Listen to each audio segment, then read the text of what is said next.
चाहे आपके पास i3 हो, i5 हो, i7 हो या फिर i9। कंपनियां आपको इस बजट में बहुत सारे मदरबोर्ड बेचने की कोशिश करती हैं और बहुत सारे ऐसे हैं जो DDR4 रैम के साथ आते हैं और उन्हीं का DDR5 वेरिएंट 600 से 1000 रुपए डिफरेंस में आपको मिल सकता है। ये बात आपको नहीं बताई होगी किसी ने, मैं बताऊंगा। इस वीडियो को बनाने से पहले 35 से ज्यादा मदरबोर्ड्स को कंपेयर करा है और बेस्ट मदरबोर्ड बताऊंगा बेस्ट बजट में। सबसे पहले अगर आप एंट्री लेवल बिल्ड बनाना चाहते थे कोर i3 के साथ 13 जनरेशन या 14 जनरेशन, देन आपको एक मदरबोर्ड सबने रिकमेंड करा है। अबे जल्दी बोल, कल सुबह पनवेल निकलना है। That is MSI Pro H610ME। उसको बिल्कुल भी नहीं कंसीडर करना। क्यों नहीं कंसीडर करना? क्योंकि बाद में अगर प्लान करते हो i5 12 जनरेशन या 13 जनरेशन में अपग्रेड करने का, तो वो इसमें पॉसिबल नहीं होगा। प्रोसेसर चलने में दिक्कत नहीं होगी बट परफॉर्मेंस में होगी। तो इसकी जगह पे सेम प्राइस में गीगाबाइट का H610M S2H को कंसीडर कर लो। DDR4 रैम है, 3200 मेगाहर्ट्ज वाली सपोर्ट करता है, 2 स्लॉट मिल जाते हैं जिसको 64 GB तक एक्सपेंड कर सकते हो। रैम डिस्प्ले के लिए 2 आउटपुट आपको मिल जाते हैं, एक डिस्प्ले पोर्ट, एक HDMI port. Single NVMe slot भी आपको देखने को मिल जाता है और वो भी 7000 के बजट में। One of the best motherboard है, डेफिनेटली कंसीडर करना। इसी रेंज में Asus का प्राइम H610ME भी देखने को मिल जाता है। इसमें भी DDR4 रैम है, 3200 मेगाहर्ट्ज वाली, 2 स्लॉट मिल जाते हैं रैम के, 64 GB तक एक्सपेंड कर सकते हो। इसमें भी PCI जेन का एक स्लॉट मिलता है। सबसे बढ़िया बात इसमें RGB हेडर भी आपको देखने को मिल जाता है, तो RGB के जितने भी इक्विपमेंट है आराम से कंट्रोल कर पाओगे। एक डिस्प्ले पोर्ट है, एक HDMI है और 7000 के बजट में एंट्री लेवल में one of the best motherboard है, डेफिनेटली कंसीडर करना। Coming on the budget segment, इस सेगमेंट में B760 मदरबोर्ड से बेस्ट चॉइस आपको नहीं मिलेगी। i5 14 जनरेशन, 13 जनरेशन, 12 जनरेशन आराम से चल जाएंगे, कोई भी दिक्कत नहीं होगी। बट इस सीरीज में एक चीज ध्यान रखना, सेम मदरबोर्ड के DDR4 वेरिएंट भी है, उनको मत कंसीडर करना, केवल DDR5 कंसीडर करना, क्योंकि 600 से 700 रुपए का डिफरेंस है और परफॉर्मेंस में काफी बड़ा डिफरेंस मिलेगा। बेस्ट चॉइस है MSI B760M bomber wifi motherboard. इसमें 2 DDR5 रैम के स्लॉट मिल जाते हैं, 6400 मेगाहर्ट्ज वाले, वाईफाई का भी सपोर्ट मिल जाता है इंक्लूडिंग ब्लूटूथ वर्जन 5.3। एक डिस्प्ले पोर्ट है, एक HDMI पोर्ट है, NVMe स्लॉट भी आपको मिल जाता है, वो भी 12500 के बजट में। बहुत अच्छी चॉइस है, डेफिनेटली कंसीडर करना। हीट सिंक वगैरह अच्छी देखने को मिल जाती है। इसी रेंज में गीगाबाइट B760M DS3H AX को कंसीडर कर सकते हो, ये भी एक DDR5 मदरबोर्ड ही है। B760M सीरीज में एक one of the best budget friendly motherboard भी आपको मिलता है, that is MSI Pro B760ME। ये भी DDR5 वेरिएंट है, 2 DDR5 रैम मिल जाती है, 6400 मेगाहर्ट्ज वाली, और 128 GB तक बढ़ा सकते हो। एक HDMI पोर्ट है, एक BGA पोर्ट है और 10300 के बजट में करंटली अवेलेबल है। इसका जो DDR4 वेरिएंट है वो 9400 में है, तो क्यों खरीदना? One of the best motherboard है, इसको जरूर आप यूज करना। i5 13 जनरेशन 14 जनरेशन में स्मूथली चलेगा, कोई भी प्रॉब्लम नहीं होगी।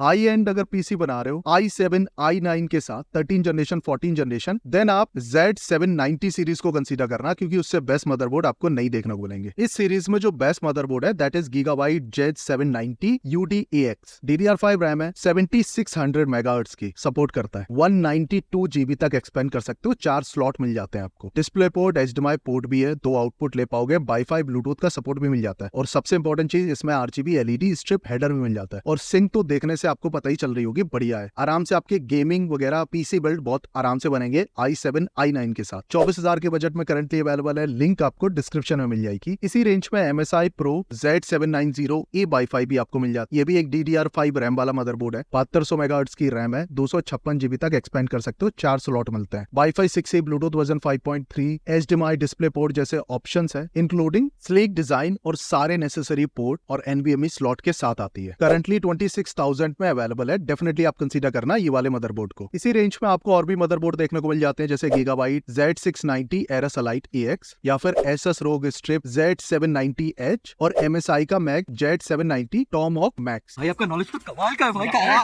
30 से 32,000 के बजट में आते हैं, इनको भी कंसीडर कर सकते हो। सब में DDR5 रैम ही यूज करी गई है। अभी भी कोई डाउट है प्लीज कॉमेंट।